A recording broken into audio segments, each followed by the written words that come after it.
that's the intro now we've got. I've been working on.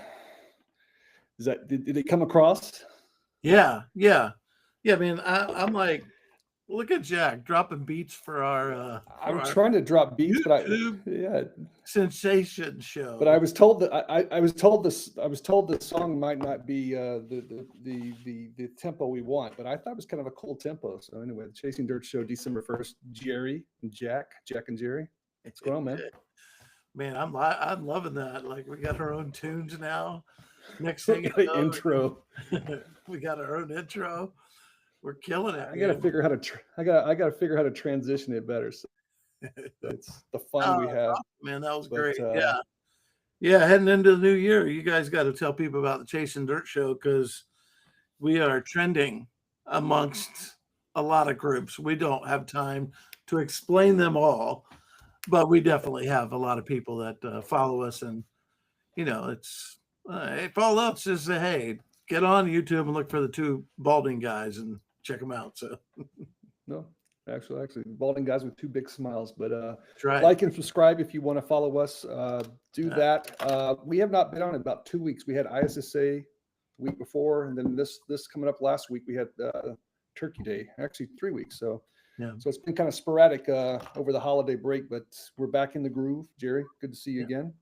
yeah. Good to see you too. Yeah, it's been a crazy couple of weeks, but a great holiday weekend and got a chance to spend time with family. And I hope you did too, Jack. And so we're looking forward to talking about, how to wrap up the end of the year here and get going for 2026 and what people should be doing and looking forward to it. So, No, absolutely. Let's talk this first. I know you didn't make the chance to get up to ISSA, but I was out there.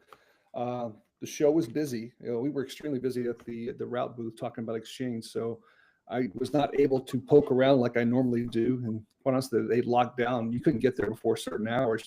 Typically I like to walk the show an hour before it starts, but they were locking it down. But the one thing that came up in a good presentation I saw was really talking about time theft.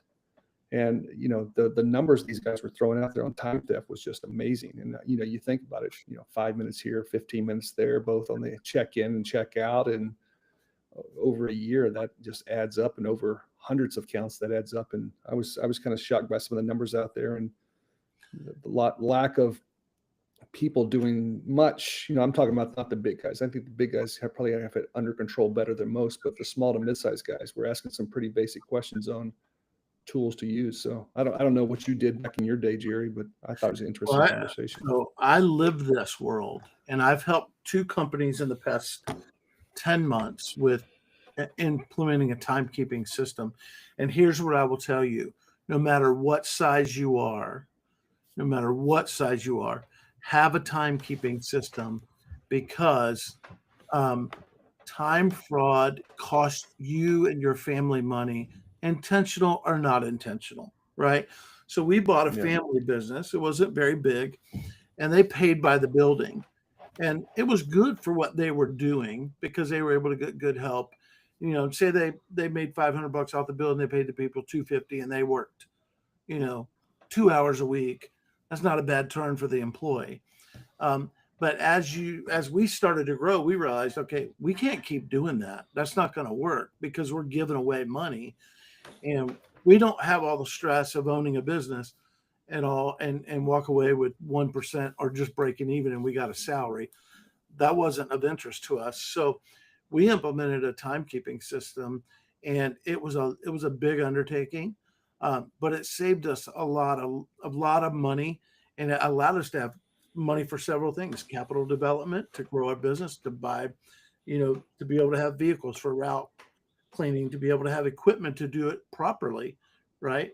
And to be able to staff our office and our leadership team the way we wanted to. So, quick example, I was working with a company, and I don't want to divulge any information other than I'll just tell you they were doing the same system. They were at about 3.5. We helped them add in to their software stack a timekeeping system.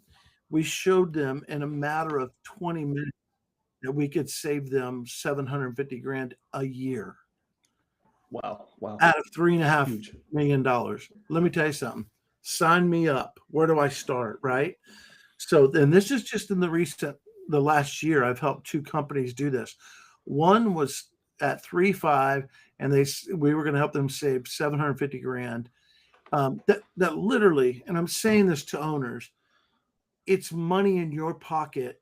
Number one, not just for your family, but for you to grow your business. People are like, I can't grow Yep. because I don't have capital. Well, where is it? You got to find it. And a lot of times it's in timekeeping. And listen, people are people. You know, if you pay them to go to, well, we pay them for 2 hours a night.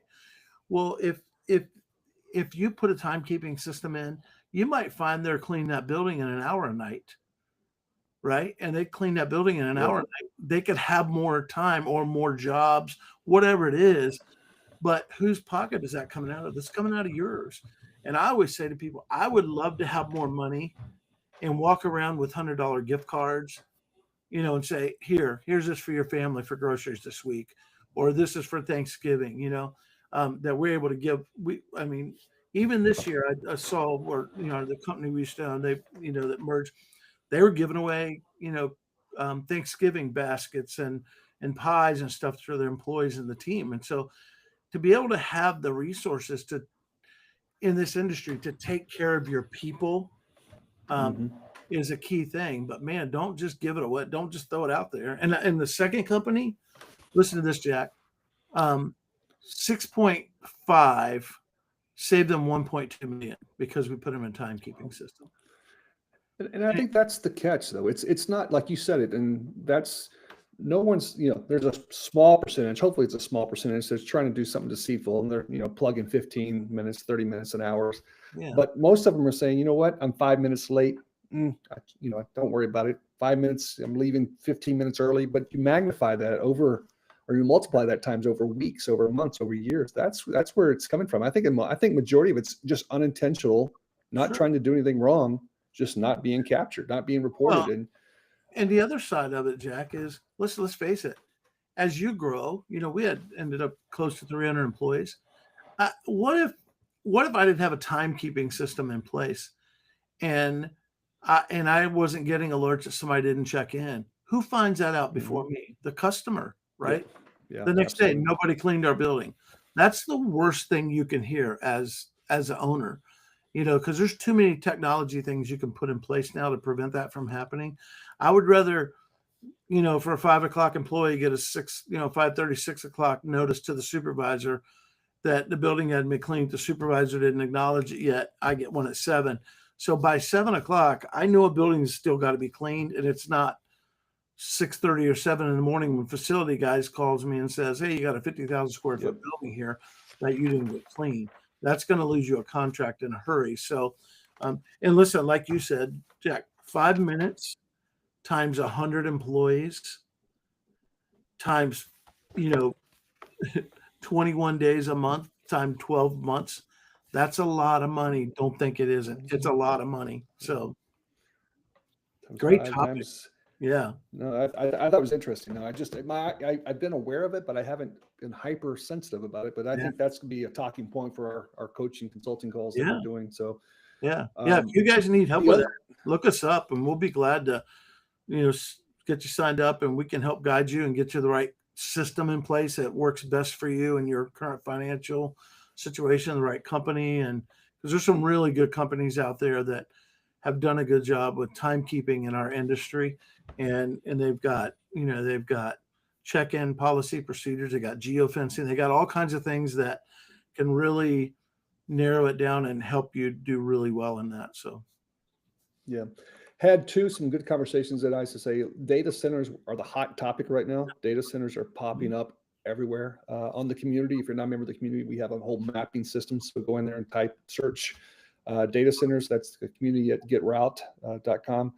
But that was a topic, and some pretty creative things going on there. I was talking to a guy actually today as follow-up, and they're looking to have a whole mechanism where the contractor who builds is also going to manage after the fact. So there's a play there that they know the systems, they built the buildings, but manage it after. But they're going to be looking for contractors or subcontractors or contractors, let's just call it contractors, to actually come in and train them. So we're talking through some possible partnerships that we can get people into data centers, because the gentleman I was talking to says, we would prefer to find contractors who don't know anything about data centers, because what we don't want to do is have someone come in and think they know, and all of a sudden, we've just got to retrain them. So a lot of good collaboration there. The other takeaway from the SSA show was the robotics were there in full force, but the numbers I were hearing is about 15 to 20% down because of the tariffs was one of the main reasons. A lot of that stuff is coming from China overseas. So there was some cool technology from robotics there, kind of the same stuff you probably saw for the last 2 years, just getting a little more different types of units, different sizes of units. I think the engagement's going to be still something to work through, but that was overall good to see. And I thought the head count was good there. Again, maybe I missed it, but we were extremely busy at the exchange booth. Had a great sign. We had the X. I don't know if you saw my corny X I did, but anyway, that was going on with that. What other topics have coming up? I'm seeing a lot more people from the residential side. This is very interesting. A lot more people from the residential side are easing over into the commercial. And again, I won't take away from people who are residential, but the people that are on the residential side are looking at commercial and going, man, we love these larger, paychecks that we're getting out of these accounts, versus this one service a week or one service a month type residential stuff. And I think it's just good overall that those companies, if you got a good residential, like we talk about in our coaching calls, that's just a great hotbed for referrals, because most likely the folks are cleaning the house for either own, manage, or operate a business that could use commercial cleaning. So that cross-sell, upsell opportunity is there.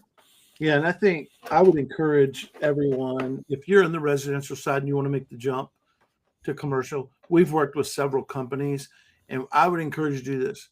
Start slow and use, like Jack said, use the referral system that could come from, the current customers on the house cleaning side that you have. Grow slow, but grow strong, grow a great organization and foundation.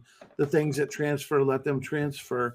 But keep in mind, don't just bail on residential and go all janitorial all in one fell swoop, because it takes time to build a good commercial cleaning company, and you don't want to give up. That's a lot of referrals there. I mean, Jack hit the nail on the head. A lot of referrals.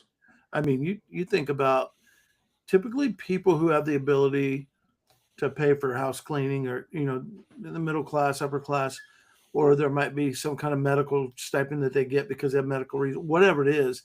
But there's a lot of referrals there, families that might own a business or be in management for a business and make those kind of decisions. So when you make the jump, do it small, do it gradual, do it smart, and be very organized in it. And remember that commercial is about volume. And that's the biggest thing. It's not just volume in dollars, it's volume and cleaning per square footage. It's expectations are a little bit different. So there's a lot of things you can do there. And we've got some great things that we can help you with as well. I don't know why these are all shameless plugs today for her coaching. No, it's on there, but listen, I think I think that's the beauty of it. The issues, challenges, opportunities that one company has, guess what? There's hundreds of other companies who have the same potential. So I think we want to jump on that. That one company we work with out of the St. Louis market, she's mostly residential. And if she simply got 2 to 3 referrals out of each of her accounts, that's 210 leads. She'll have a pipeline enough for a year. So I think it's all good stuff. We got another client in the Midwest who's killing it, has a huge residential, and she's taken the same culture and principles and creating her her commercial side. And I know who I'm talking about, Jack. She's becoming a rock star in the industry quickly, and no, absolutely. I think for years to come, her name is going to just be pretty much a standard name in the industry, because she's extremely determined, driven, very smart, knows what she wants, but she's done a really good job at that transition and doing really well at both. So, yeah, no. And I will say this too. We've got, and again, we're giving plugs all day, but it's just tools. These are resources, Jerry and our resource, but the exchange is starting to go live now. So that was one of the exciting things. But we've posted a 200,000 square foot opportunity out in Arizona. We have another office cleaning 5 day a week up to Chicago. So we're starting to post contracts. So if you haven't claimed your profile, look in the link on the show notes, claim your profile, getroute.com, claim your company profile. There's no cost on it, but we're starting to publish opportunities and we're really looking for vetted, kind of qualified contractors. And again, there's just, actually Gosha, they're going to step up and she's going to take a swing at the one in Chicago. So I was happy about that. So people have been working with Jerry and I, we're the first ones reaching out to those folks to see if we can help them. There was a location out in Las Vegas that's going to be coming up. There's a big project coming up there, and they've got to use a certain percentage of contractors have to be Vegas based, Vegas owned, operated. So that's going to be probably $1 million plus project easily just for the subcontractor. So just a lot of things popping up. So yeah. Good stuff. Anything else? I think we're trying to get our legs back under us from a few weeks off. But anything else you want to hit on today that's top of mind for you? I think one of the things I would encourage you to, and I took a 2-week break just with some stuff going on family wise, but just thank you for all the people that have been supporting us through that. But one of the things I'm hearing as I'm starting to roll back up is, what do I do right now? It seems a little slow. How do I prepare for 2026? Well, there's some great leadership things you could do right now. Number one, the first thing I would do is if I owned a company and I didn't have a timekeeping system, I'd be making that happen for January 1. I'd be getting that in place, getting a software set up, training your leadership, your management, your office staff, then getting your field, start with small groups and numbers and get your field staff in it and get going. It's a 6-month process, but it pays off in the end. That'd be the first thing I'm doing. Number two, I would be doing developmental stuff with my leadership team. I would be bringing them in, supervisors, even if it's just one supervisor is all you have, or if you're just a one-man band right now, or you're a $50 million company, using this month to better your employees in the area of leadership and management, because if they get better, your company gets better, right? And we want to push down that culture, that mindset, how we talk to people, how we treat people, and how we work as an organization to the lowest possible level, so that me as the owner, I know that how I talk to someone or treat someone, the same thing is happening at every level. And if it's not, fix that. That's up to you. You are the owner. You're the one that sets the tone for your company. And a big part of employee retention and customer retention is customer service and just treating people good. And so I'd be working on those couple of things. And then I'd be looking at 2026 and going, okay, I want to set my economic mission statement for the year. What am I going to accomplish next year? And we talk about it some on some of our podcasts here on the Chasing Dirt Show. But I want to grow by $200,000 in janitorial. I want to grow by $150,000 in construction work, and I want to grow by $100,000 in extra services, tag work, whatever you call it. And I would set those things out, and then I would look at those numbers and go, okay, what are we call them ICPs, ideal customer profiles. What are the people that I'm going to go after to make that happen? Set those goals and chase after them. Get everybody in your leadership team in place, understanding where you're trying to go, what you're trying to do, and start on the ground, January 1 or January 4th, whatever it is you come back to work. Get in there and be intentional. So many people say, we got goals, but there's nothing better than having a financial goal you're trying to meet and everybody on the team is willing to meet. Listen, if you're the owner, celebrate it and reward the people that helped you get there. Give them a little bit of the pie. You got to do that. Yeah. No, and you put those numbers together, because I think that's a key thing. If you have what's the old saying? If you have no goals, you'll hit it every time, or something like that. But if you have those goals, those revenue goals should be one thing, but also throw in those revenues. So if it's 100,000 growth in this market here, 100,000 in this share of wallet or tag work, put margin goals in place on that. Hitting $100,000 and you're making 15. I quite honestly, Jerry and I would rather see you make $50,000 at 30 points. So those two numbers should be your goal. Am I hitting that top line number, and then am I hitting that gross margin, that gross trade margin opportunity? Yeah. So I'll give you a great example of hitting your target. Right. I have a friend who's in the NCO teams, and we'll just leave it at that. But he and I were talking about some leadership things, how they focus. You're gonna be stopped. You're on the government record now. You're gonna be a watch list. You're talking to someone who shouldn't be talking to you. No, this is a general. I mean, even if you're on deer hunting. I mean, he says, when we train, we don't train to be good or to we almost did it. We train to win. Like, there's no mindset in any of their teams that says, that wasn't too bad. Either you do it or you don't, right? It's no second place to them is the first loser. There's no in between. And he talks about if you're hunting or whatever you're doing, or if you're even target shooting, if you have a target and it's got all those rings on it and you take a shotgun, you're probably going to hit the target at some point. Or if you can't hit it with a shotgun, something's really wrong. You probably shouldn't be having a gun. But he said, if we really want to hit the target, and I won't say exactly what he said, but if we want to hit the bullseye, that's what we're shooting for. That's what we're training for. We're not training to hit 3 rungs out. We're training to hit the bullseye. And everybody knows what the bullseye is, right? In their targets, or in most targets, you go to a gun range, it's color, black, right? Or color, deep red. It's set apart. And so when you put financial goals in place, you're setting yourself apart to go, this is the target. And you should be frustrated and upset if you're in the first quarter and you haven't hit a quarter of your target for the year. And so you got to recenter, make sure. You got to get away from being a shotgun. You got to get away from that. You got to get into using a rifle that's specifically targeted at hitting that bullseye every time. And so I thought that was fascinating. They're not, most police officers will tell you, we don't shoot to maim. We're shooting to protect ourselves. We're shooting to kill. Right. And it sounds so gruesome. I don't know. We may have to cancel this whole thing for this, but my point is if there's a bullseye to hit it, do it to win. Do it to win. Don't do it just to hit the target.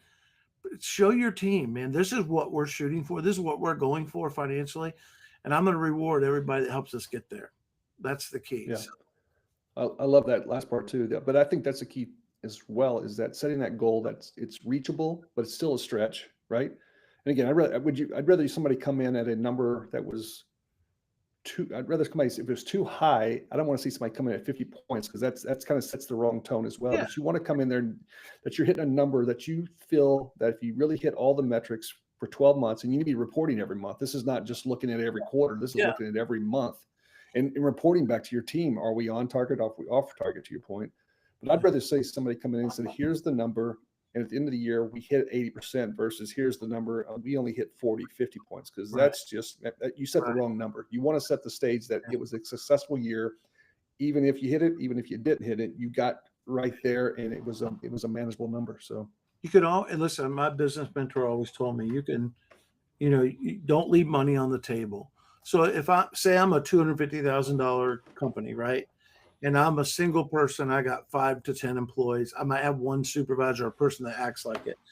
What in my mind, what am I going to say to myself? Am I going to say, well, I want to grow $1 million this year? Well, I think that's unrealistic, right? But to grow $100,000 from 250 to 350, that's not unrealistic, right? And set a reasonable goal for you and your team. One that is not easy. It's just a little outside of your comfort zone. And listen, if you hit it with one contract, reset it in the middle of the year. Nobody can. Yeah. You hit your goal. Let's do it. So I don't know. I don't know why I get so excited about this time of year, because it's always, everybody gets, new socks, new underwear, new pen, new iPad. Let's go. Let's do it again in 2026. What's the quote I saw on a podcast recently? It said, I love it. I'm trying to look at it right here. Words talk And again, we're all talking about next year, Yeah. 2026. Words talk, but numbers scream. Yeah. I love that quote. Words talk, numbers scream. And I think we ought to put numbers as that in, and then the talking takes place to get to those numbers. But if those numbers are not screaming every quarter in the right direction, shame on you. Shame on you. Listen, and it's another great quote. A friend of mine tells me all the time, listen, you know the repercussions of decisions in your niche, right? So if you know in your niche, in your market segment in janitorial, you know the repercussions of the decisions you're going to make that are in your niche, but you also know the successes. You know your ability to be able to achieve that because you know the culture you have, you know the capital you have, you know the trust factor that is in your team. You know those things, so you know the repercussions if you fail, but you also know what success looks like because you're in that niche. And listen, that's good stuff right there. I mean, that's worth a lot of money right there. That's worth it. Yeah. But That's EOS. I think that's EOS. The companies who are well run can predict their future. And again, to a certain level, EOS talks about your ability to predict. Here's the number. Can you hit that number? Predictability. And again, great companies are hitting at 75% of their prediction rates. Think about that. If you hit 75% of your 75% of your prediction rates, that's huge. Now, if you're hitting 50, 25, that means you don't know your business. Honestly, or you're saying you just don't know your business. Well, and I listened over the break. I listened to a podcast that had Elon Musk in it. Whether you're a fan or not, it doesn't matter. When he first started, he said, I was very calculated in my assessments of what I was doing. Wasn't sure what the outcome was going to be because it's consumer based. So he didn't know if people were going to buy into it or not. But once people started buying into it, I got better at saying, I'm going to be a billionaire by this date. I knew when I was going to reach to be a billionaire. And if you look at his, if you look, what is it, just recently, his stock worth was just tipped over, I think, $1 trillion. I might be wrong in this, so please don't hold me to it. I think that's what I saw. And his statement was, I knew all along the way when I was going to be a billionaire. And I was very, very, very specific and intentional about getting there. But I did not know was the benefits of when I hit that, what that stock would look like. I could not tell that because it was consumer based. But when it happened, it was the most amazing thing ever because it was like, it was just like pouring extra syrup on my pancakes and going, yes, thank you so much for the extra syrup. Well, I mean, obviously we'd be at IHOP eating it, but he'd be somewhere boozing. But I just love that mentality of, I knew every step of the way. I couldn't judge the benefits of it long-term because it was consumer based, but when it hit, it was something else. So I thought it was really good. Love it. Yeah. Love it. Well, good. So good. Well, we got another episode down, December 1st, wrapping it up. We'll be back on Friday morning to kind of have a powwow. So good stuff, Jerry. It's good to have you back. Good to see you again. Yeah, see everybody again. And follow us, like us, and listen, share this. I mean, share this stuff out, put it on your social media with people because even, this is just free good stuff. And, Jack and I, we love this industry and want to help you guys win and succeed on a daily basis. And we probably give it away more than we should, but we have a blast making people successful. So in this industry. All right, Jerry. Well, good stuff, man. Good closure. So we'll see you Friday, brother. All right, man. Take care.